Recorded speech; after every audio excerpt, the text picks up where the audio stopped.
Uma pesquisa Ipsos-IPEC divulgada nesta sexta-feira aponta que metade dos brasileiros acredita que as políticas comerciais do presidente dos Estados Unidos, Donald Trump, prejudicam a economia brasileira. Entre os que votaram em Lula em 2022, 58% avaliam que a gestão não é benéfica para o Brasil. Entre os eleitores de Bolsonaro, o número é de 43%. Em 3 meses da nova gestão, Trump, 21% dos entrevistados pela pesquisa avaliam o governo como péssimo para os norte-americanos e 19% o consideram bom. A pesquisa também ouviu 2.000 pessoas em 131 municípios brasileiros, que foi realizada entre os dias 3 e 7 de abril, e a margem de erro é de 2 pontos percentuais, para mais ou para menos. Belucci.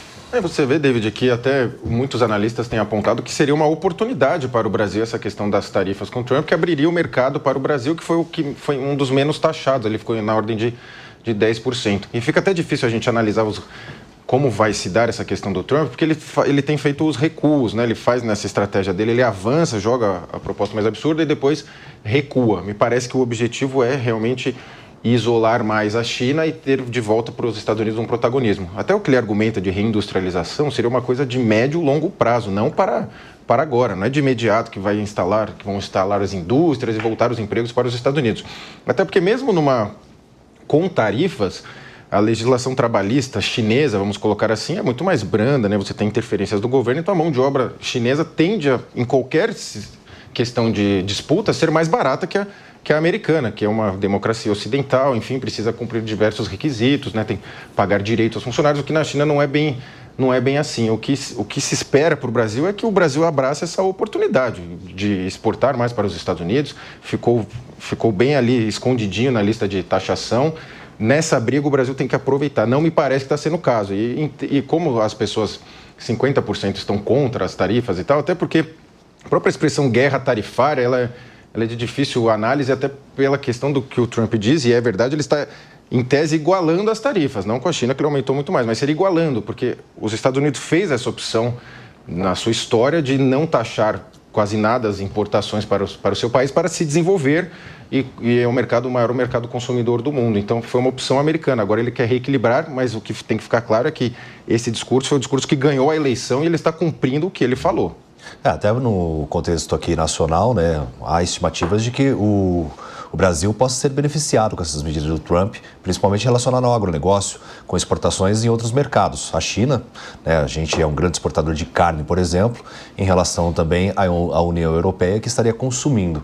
Há até o receio de que a gente não consiga produzir para entregar a esses países e abastecer também o mercado interno. Mas já que a gente falou há pouco sobre apurações e tudo mais, Fabrício Naits, que tem apurações quanto ao presidente americano Donald Trump, gostaria de saber se ele já anunciou mais alguma tarifa, mais alguma questão envolvendo ou algum recuo.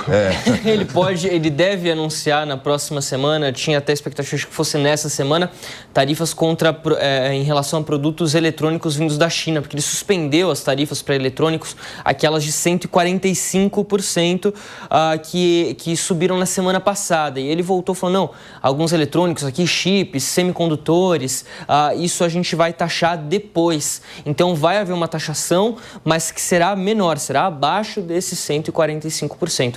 A questão aqui é a seguinte, no curto prazo, essas tarifas recíprocas implementadas pelos Estados Unidos, elas podem até ser boas para o Brasil, mas no médio e longo prazo, o mundo todo acaba perdendo. Por quê? Porque você vai ter, primeiro de tudo, uma readequação aqui da cadeia global. Ou seja, os países europeus, africanos, de todos os cantos do mundo, que exportam para os Estados Unidos, muito possivelmente vão ver a sua demanda de exportação diminuir. Ou seja, eles vão produzir menos. Se eles vão produzir menos, isso quer dizer que precisa de menos gente trabalhando. Se tem menos gente trabalhando, vai ter demissão, vai ter menos gente empregada, vai ter mais gente precisando de algum tipo de auxílio, de benefício. Isso deve provocar uma recessão. Quem está falando isso não sou eu, é o JP Morgan, por exemplo, que é um banco respeitadíssimo que faz esse tipo de análise, de previsão. A expectativa para a possibilidade de uma recessão global em 2025 é de 60%, segundo o JP Morgan.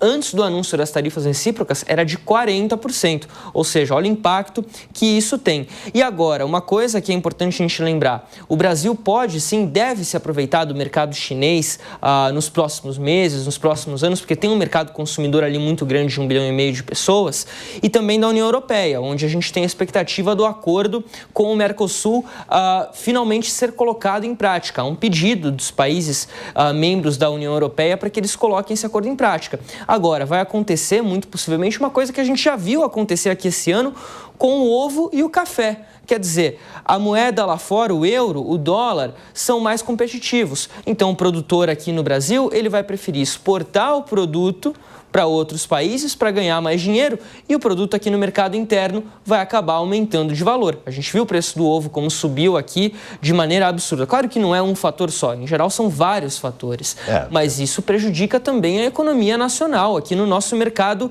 interno, não apenas a questão da balança comercial. Tem a questão climática, uma série de questões também que envolveram isso, né? Mas eu fico pensando como é que o Donald Trump cria essas novas tarifas. Será que realmente ele tem uma análise de dados e fala assim, não, calma aí, eu vou colocar assim, vou fazer isso, porque vai acontecer isso, as projeções de mercado indicam isso? Ou ele está lá pensando assim, aí ele fala assim, 250%, 125%. Quem dá mais? Quem dá mais? É o leilão da taxação. Quanto vale o show? É o leilão da taxação. Quem dá mais? Quem dá mais? Porque justamente isso, porque no leilão acontece isso, né? Por que normalmente, eu acompanho muito tempo o leilão, as pessoas servem ali bebida alcoólica e aí fica erguendo o braço, tudo, porque geralmente você tem aquele concorrente que você não gosta muito, aí tá você fala assim, lá, né? Tipo a China. Vou mostrar, por mais que ele não queira aquele boi, tá? Por mais que não queira. Às vezes ele faz só porque o outro ergueu o braço e falou, não vou perder para ele. Tá acontecendo isso daí, Belucci, será? Eu não sei, o que me parece do Trump é essa estratégia de jogar a proposta maior e depois o recuo. Eu acho que deve ter alguma lógica ali no estudo dele e ele sempre alega a reciprocidade, né? E no caso do Brasil, como não é tanta a tarifação, ele acabou dando esse recuo, mas como foi colocado, a oportunidade para o Brasil está aí, para importar para ambos, China, Estados Unidos. O Brasil tem que aproveitar essa oportunidade, todos os analistas estão colocando isso na mesa, e agora me parece que a questão da reindustrialização dos Estados Unidos é mais uma argumentação do Trump do que de fato que isso vai acontecer, que hoje é uma economia muito mais de prestação de serviços. O João tem razão nesse aspecto. O Trump já tinha aumentado tarifas no primeiro mandato dele com essa mesma premissa de reindustrializar o país. Essa questão da desindustrialização dos Estados Unidos não é dos últimos 4 anos do governo Biden, é das 2 últimas décadas, desde que a gente começa a falar de globalização ao redor do mundo. Eu diria até ali do começo da metade do governo Clinton, ainda na década de 90. Agora, o Brasil... Perdão, eu esqueci o ponto que eu ia trazer aqui. Não, mas posso trazer uma informação. Lembrei, desculpe, Rodolfo. Sobre como que o Trump decide as tarifas. Tem um pouco, David, daquilo que a gente chama, num português bem claro, viu? Puxa-saquismo. É o seguinte, vou dar um exemplo prático aqui. O Vietnã, que recebeu agora, nessa última semana, a visita do presidente chinês Xi Jinping. O Vietnã é um dos principais exportadores para os Estados Unidos. Exportou 31 bilhões de dólares para os Estados Unidos até agora, em 2024, em 2025, perdão, nos 3 primeiros meses do ano. O que ele exporta? Eletrônicos, principalmente eletrônicos, e roupas, tênis, calçados em geral, tecido, vestimentas, né? Tecido, exatamente. E aí, o que acontece? O Vietnã exportava muitos produtos chineses que eram exportados pelo Vietnã para evitar as taxas dos Estados Unidos para a China. Então, os chineses mandavam o produto para o Vietnã e falavam, olha, manda aí no seu container como se fosse seu, mas na verdade ele é meu. E aí esses produtos iam lá para os Estados Unidos. Os Estados Unidos sabiam disso e foram pressionar o Vietnã. O que o Vietnã fez? Olha, agora a gente vai conversar ali com a China e dizer, vamos ter que dar uma segurada nesse tipo de movimentação, porque senão a gente vai ser taxado também. Funcionou mais ou menos. O Vietnã ficou ali no meio do caminho, recebeu tarifas que não são tão impeditivas quanto poderiam ser para a economia local. Então tem muito dessa bajulação, uma palavra mais bonita para a gente usar aqui, um pouco dessa bajulação à Casa Branca para tentar convencer o Trump a não colocar tarifas tão altas. Então, quando a gente fala de industrialização, em 1950 os Estados Unidos era uma potência na indústria, sobretudo o aço, né, que quer importar agora, quer importar em 25%, e outro tipo de metal. Com a baixa da industrialização nesse segmento, o Donald Trump falou, opa, peraí, como é que o Brasil tá achando a gente dessa forma? Tem alguma coisa errada. Porque nenhum outro presidente tinha olhado tanto para a taxação do Brasil quanto fez o Donald Trump lá no governo número 1, tá, em 18 e 19, você lembra muito bem disso, Fabrício? E agora ele voltou com essa taxação sobre o aço e sobre o alumínio. Se tratando só de país, só do Brasil, o Brasil já taxava os Estados Unidos de uma forma contundente. Os Estados Unidos olhou para isso e falou, pera um pouquinho, tem coisa aqui que está errado. Eu preciso da sua matéria-prima, nós precisamos empregar aqui, porque a nossa indústria é muito baixa nesse segmento, você produz mais do que vocês precisam dos Estados Unidos. E é aquela premissa, né? Quanto menor o país, menos poder de compra ele tem. Estados Unidos e China são uma potência, então o Brasil precisa desses dois. E nesse jogo de cartas, nesse jogo de war, o Brasil tem que defender o seu território fazendo o quê? Não entrando em queda de braço com esses dois países. Deixa os dois se degladiarem ali e o que sobrar para o Brasil vai ser muito benéfico.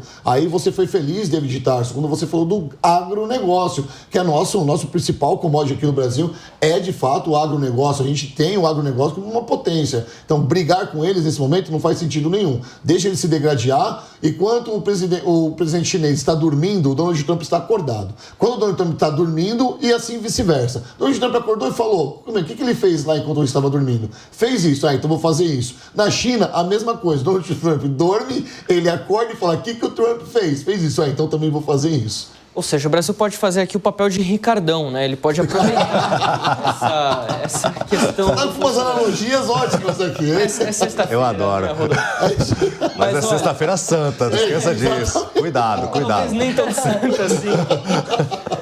Mas olha só, quando a gente fala, por exemplo, do aço, você tem razão, o Brasil taxa bastante os Estados Unidos e está sendo taxado de volta, mas o Trump, muito provavelmente, ele vai ter que voltar um pouquinho nessa questão da taxação do aço. Por quê? Porque na metade do ano que vem, ele tem eleições, as midterms lá nos Estados Unidos, para renovar o Congresso americano. Tem a cada 2 anos. E uma indústria siderúrgica, para o Trump reativar a indústria siderúrgica lá nos Estados Unidos, isso é algo que leva muito... Assim, não é do dia para a noite. Não é como você instalar uma fábrica de tecidos que no dia seguinte já está funcionando, você consegue contratar mão de obra muito fácil. É algo que demora. Se os Estados Unidos mantiverem tarifas de 25% para o aço e para o alumínio de diversos países por 2 anos, isso vai provocar uma inflação muito grande no país. E se isso provoca uma inflação muito grande no país, vai ter um impacto negativo para os republicanos nas eleições. O Biden perdeu, os democratas, melhor dizendo, perderam a eleição do ano passado muito por conta do custo de vida lá nos Estados Unidos, por conta da inflação nos Estados Unidos, que se comparada com a do Brasil não é tão alta, mas para eles é alta. E isso pode impactar também o governo Trump. E ele precisa da maioria, tanto na Câmara dos Representantes quanto no Senado, para levar a agenda dele à frente. Se com a maioria nas 2 casas já é difícil governar, sem a maioria é ainda pior. Mas eu não entendi, eu tô com um pouco de receio de fazer essa pergunta, mas eu não entendi a analogia do Ricardão. É porque o Brasil pode ficar ligando para os dois 24 horas por dia. Quando um sai de casa, dois, exatamente. Entendeu? Tá. David, você vê a dificuldade pro Trump, para qualquer presidente, no caso dos Estados Unidos, porque ele é de uma democracia, ele vai passar pelas midterms, como colocou o Fabrício, pelas eleições de meio termo do legislativo, ao passo que a China é uma ditadura. Então, o Xi Jinping já passou por mais de um presidente americano, o caso do Vladimir Putin já passou por diversos presidentes americanos, então o Trump ainda tem que fazer o seu papel e focar na eleição, ao passo que China e Rússia não, eles vão tocando, eles têm paciência para no longo prazo e o jogo chinês é no longo prazo. Vamos lembrar que é uma cultura milenar a China e ela tem sabido trabalhar essa questão de longo prazo muito melhor que os Estados Unidos, que depende da eleição. O governo precisa, além de fazer essa questão de longo prazo, ele tem que entregar algum resultado, senão ele sai na próxima eleição.